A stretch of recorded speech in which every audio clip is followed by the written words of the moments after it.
Você já parou para pensar como a música moldou a fé de milhões de cristãos no Brasil? Antes mesmo da popularização da música gospel moderna, havia um inário que embalava cultos, vigílias, casamentos, funerais e momentos de oração: a harpa cristã. Mais do que um simples livro de cânticos, a harpa se tornou parte da identidade do movimento pentecostal, acompanhando gerações inteiras de crentes que encontraram em seus versos consolo, força e esperança. Neste vídeo, vamos conhecer a história por trás da harpa cristã, como ela nasceu em meio ao início das Assembleias de Deus no Brasil, quem foram os pioneiros que organizaram suas primeiras edições, como seus hinos se espalharam e marcaram a fé do povo, e por que, mesmo após mais de um século, ela continua viva, relevante e emocionante.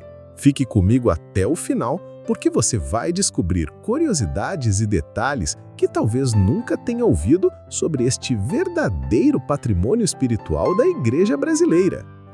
E antes de começarmos, já se inscreva no canal e ative o sininho, porque todos os dias temos novos conteúdos sobre a Bíblia, a história da Igreja e a fé cristã. As raízes e o clamor por louvor. No início do século XX, o Brasil era uma nação marcada por contrastes. De um lado, um país essencialmente rural, com forte influência das tradições católicas. De outro, cidades que começavam a se modernizar, recebendo imigrantes, ideias novas e movimentos religiosos vindos do exterior. Nesse contexto, em 19 de novembro de 1910, chegaram a Belém do Pará dois jovens suecos, Gunnar Wingren e Daniel Berg. Eles haviam sido impactados pelo avivamento pentecostal que explodira nos Estados Unidos, em Los Angeles, no famoso movimento da Rua Azusa, em 1906. A chegada desses missionários marca o início das Assembleias de Deus no Brasil. Porém, além da pregação, havia uma necessidade prática e urgente: como expressar a fé em forma de louvor? Os cultos eram simples, realizados muitas vezes em casas ou pequenos salões, e os convertidos desejavam cantar. Mas não havia um inário organizado que reunisse as canções que refletissem a mensagem pentecostal. No começo, improvisava-se. Alguns hinos eram traduzidos do inglês de maneira quase imediata, outros eram entoados em sueco ou espanhol, conforme a bagagem cultural dos missionários. Era comum que os fiéis anotassem as letras em cadernos pessoais, transmitindo-as de boca em boca. Porém, com o rápido crescimento da obra, ficou evidente a necessidade de reunir todos esses cânticos em um inário oficial. Esse clamor não era apenas prático, mas também espiritual. Para os primeiros pentecostais, o louvor era mais do que música, era a expressão da experiência com o Espírito Santo. Os cânticos precisavam falar da cruz, do sangue de Jesus, da santificação, da volta de Cristo e da esperança eterna. Assim, Deus levantou servos que entenderam a urgência de organizar um inário que transmitisse fé e doutrina, e ao mesmo tempo unisse os irmãos em adoração. O Pequeno Começo, a primeira edição. Em 1922, apenas 12 anos depois da fundação da primeira Assembleia de Deus em Belém, foi publicada a primeira edição da Harpa Cristã, organizada pelo missionário sueco Samuel Nyström. Era um volume modesto, com apenas 44 hinos. No entanto, aquele pequeno livro seria o embrião de uma das maiores heranças musicais do cristianismo no Brasil. Os primeiros hinos eram traduções e adaptações de cânticos usados nos Estados Unidos. Muitos deles já haviam impactado avivamentos pentecostais em solo americano e europeu, mas precisavam ser vertidos para o português, mantendo a beleza poética e a profundidade teológica. Nyström e outros colaboradores realizaram esse trabalho com dedicação, buscando preservar o sentido original, mas adaptando-o à realidade brasileira. Entre os cânticos presentes estavam hinos que até hoje permanecem na memória da Igreja, como Chuvas de Graça e Mais Perto Quero Estar. Esses hinos falavam diretamente ao coração dos crentes, transmitindo mensagens de fé, esperança e compromisso com Cristo. É notável pensar que em uma época sem internet, sem recursos gráficos modernos e com tiragens pequenas, a harpa cristã começou a circular entre os fiéis, fortalecendo a identidade do povo pentecostal.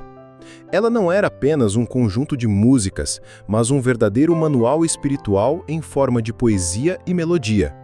A cada nova edição, novos hinos eram acrescentados.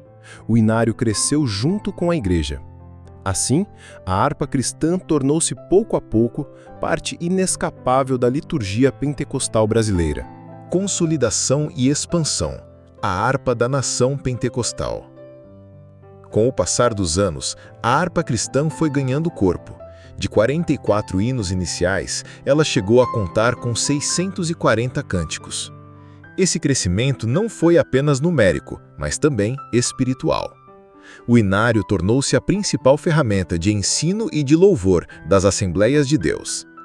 Seus cânticos estavam presentes em todos os momentos, nos cultos regulares, guiando a adoração da congregação, nos batismos, celebrando a alegria da nova vida em Cristo, nos casamentos, acompanhando votos e compromissos diante de Deus, nos funerais, trazendo conforto com a esperança da vida eterna, nas vigílias e cultos de oração, levando o povo às lágrimas e ao renovo espiritual. A harpa cristã se tornou, portanto, a trilha sonora do pentecostalismo no Brasil. Muitos crentes aprenderam a doutrina bíblica não apenas lendo a Bíblia, mas cantando os hinos.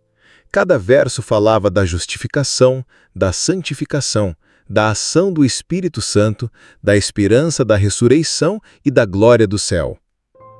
Hinos como Alvo Mais que a Neve, Porque Ele Vive e De Valor em Valor se tornaram verdadeiras declarações de fé. Eles não apenas eram cantados, mas também decorados, transmitidos de geração em geração. Em muitas famílias, a harpa ficava ao lado da Bíblia, como símbolo da devoção e da identidade evangélica. Assim, a harpa não era apenas um livro, era um instrumento de avivamento. Ela uniu corações, fortaleceu a fé e consolidou a identidade pentecostal em território brasileiro. A harpa hoje, herança viva da Igreja. Mais de um século depois, a harpa cristã continua viva. Mesmo com o avanço da música gospel contemporânea, com ministérios de louvor e bandas modernas, ela mantém um lugar de destaque nos cultos e nas reuniões da Assembleia de Deus.